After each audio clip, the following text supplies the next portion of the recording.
राधे राधे दोस्तों। आज हम बात करने वाले हैं लड्डू गोपाल के बारे में। हर एक भक्त के मन में ये आता है, क्या लड्डू गोपाल को रोज़ स्नान करवाना ज़रूरी है? क्या अगर नहीं करवाया तो हमें पाप लगेगा? क्या भगवान नाराज़ हो जाएंगे? घर में परेशानी आएगी?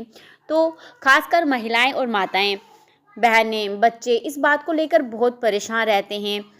आज इस वीडियो में मैं आपको का जो भी भ्रम है, डर है, हर सवाल का साफ साफ उत्तर दूंगी, जो कि शास्त्रों में भी बताया गया है। सबसे पहले सच समझिए। देखिए, सबसे पहले ये बात दिल में बैठा लो, भगवान नियम से नहीं, भावना से खुश होते हैं, प्रेम से खुश होते हैं। लड्डू गोपाल भगवान हैं, लेकिन भक्तों के लिए वो छोटे बच्चे जैसे हैं। लड्डू गोपाल का जो स्वरूप है वो बाल स्वरूप है। जैसे हम अपने बच्चे से प्यार करते हैं, वैसे ही हमें इनकी सेवा करनी चाहिए, डर से नहीं, प्यार से। आप जितना इन्हें प्यार देंगे, जितना प्रेम देंगे, आज तक जब भी भगवान रीझे हैं, ना ज्ञान से रीझे हैं, सिर्फ प्रेम से रीझे हैं। जितनी मर्जी आप भक्ति कर लीजिए, जितनी मर्जी विधि विधान कर लीजिए, जब तक आपका उसमें प्रेम नहीं होगा, भगवान कभी नहीं रीझेंगे। सबसे बड़ी बात आती है, क्या रोज़ स्नान जरूरी है? देखिए, नहीं, रोज़ स्नान जरूरी नहीं है। शास्त्रों में कहीं नहीं लिखा कि रोज़ स्नान नहीं कराया तो पाप लगेगा। देखिए, हफ्ते में 1 या 2 बार काफ़ी है। त्योहारों पर स्नान अच्छा है, इच्छा हो तभी करवाओ। जब आपके मन में भाव आए आप तब करवा सकते हैं, जब आपको समय मिले आप तब करवाएं। अगर रोज़ आपसे हो पाता है तो रोज़ करिए, रोज़ आपसे नहीं हो पाता है तो आप कभी कभार करिए।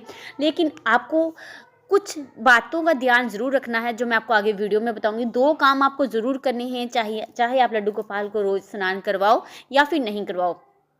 देखिए, लोग परेशान रहते हैं, रोज़ाना स्नान नहीं करवा पाते। जितनी भी महिलाएं हैं, जितने भी भक्त हैं, रोज़ स्नान नहीं करवा पाते। बहुत से भक्त चाहते हैं रोज़ सेवा करना, लेकिन कर नहीं पाते, क्योंकि उनकी नौकरी होती है, घर का काम होता है, बच्चे होते हैं।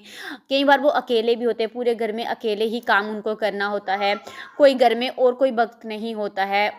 जैसे कोई भी हो गया, घर में बहू होगी, बेटी होगी, अगर वो ही भक्त है, बाकी उनके पति भक्त नहीं हैं या फिर बच्चे नहीं हैं, इंटरेस्ट नहीं है, सिर्फ किसी एक परिवार में से एक ही इंसान को भगवान से ज़्यादा जुड़ाव है, लड्डू गोपाल से प्रेम है, तो वो अगर वह दूसरा काम भी कर रही है, साथ ही साथ उसे फिर भगवान का श्रृंगार, भगवान का भोग, भगवान के वस्त्र चेंज करना, नहलाना, तो बहुत ज़्यादा उस पर काम पड़ जाता है। इस कारण से भगवान सब समझते हैं। देखिए, स्नान आप कराओ या ना कराओ, लेकिन ये 2 काम आपको ज़रूर करने हैं। देखिए, आप स्नान लड्डू गोपाल को करवाओ या नहीं करवाओ, आपको क्या करना है, जब भी घर में आप खाना बनाओ तो सबसे पहले लड्डू गोपाल को भोग ज़रूर लगाओ। ऐसा नहीं कि आपने सुबह भोग लगाया, आप रात को ना लगाओ, दिन को ना लगाओ। देखिए, आप जितनी बार आपके घर में खाना बनता है तो ज़रूर आप लड्डू गोपाल के लिए भी खाना निकालो, उन्हें भोग लगाओ। जितनी बार आप खुद पा रहे हो उन्हें भी भोग ज़रूर लगाओ। अगर आपके घर में कोई फ्रूट आ रहा है, सबसे पहले उसका जो हिस्सा है वो लड्डू गोपाल को लगना चाहिए। अगर आपके घर में दूध आ रहा है तो उसका हिस्सा आपके लड्डू गोपाल को लगना चाहिए। ठीक है, इस बात का आपको विशेष ध्यान रखना है, क्योंकि वो बच्चे हैं, उन्हें भूख लगती है, प्यास लगती है, उनके पानी का भी आपको ध्यान रखना है। खाने और पानी का आपका उनको ध्यान रखना है, उन्हें भूखे और प्यासे। देखिए, हम भी अपने कई बार बच्चों को जब छोटे होते हैं, 5 दिन तक नहीं नहलाते, 7 दिन तक नहीं नहलाते तो चल जाता है। लेकिन अगर हम अपने बच्चे को खाना पानी नहीं देंगे तो क्या ये चल सकता है? नहीं चल सकता। ठीक है, क्योंकि आपने बाल स्वरूप में उन्हें माना। आप उन्हें, कई लोग बोलते हैं हमने भगवान की तरह रखा है, बच्चे की तरह नहीं रखा। तो देखिए, तो फिर आप जुगल सरकार ले आइए, जो बड़ा स्वरूप है।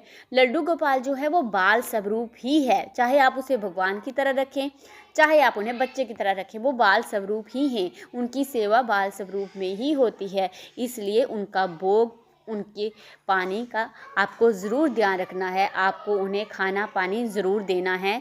उनके पास जल ज़रूर होना चाहिए हमेशा। उनके पास कुछ ना कुछ ड्राई फ्रूट्स वगैरह आपको ज़रूर रख के रखने चाहिए।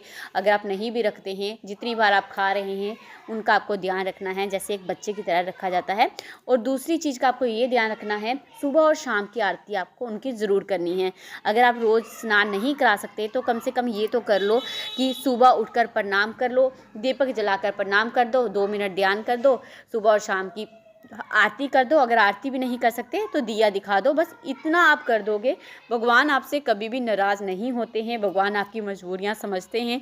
ऐसा कभी नहीं होता कि आपने स्नान नहीं करवाया तो कान्हा जी नाराज़ हो जाए। बस प्रभु को प्रेम करो, प्रभु प्रेम से रीझेंगे। प्रभु किसी से नहीं रीझते, बस आपके प्रेम से रीझेंगे। उन्हें खूब प्रेम करो। अब लोग बोलते हैं कि हम प्रभु से प्रेम कैसे करें, हम प्रभु के लिए किस तरह से प्रेम करें। राधा, अगर आपके बच्चे हैं तो आपको पूछना पड़ता है हम अपने बच्चे को कैसे प्रेम करें? नहीं पूछना पड़ता ना, तो बस उन्हें प्रेम करें। आप उनकी तरफ एक कदम बढ़ाएंगे ना तो वो आपकी हज़ारों कदम उछल के आपके पास आएंगे। आप बढ़ो तो सही, आप बढ़ो तो सही। तो अगर मुझसे इस वीडियो में कोई भी गलती, कोई भूल चूक होगी तो मुझे क्षमा करना। जय श्री राधे, जय श्री कृष्ण।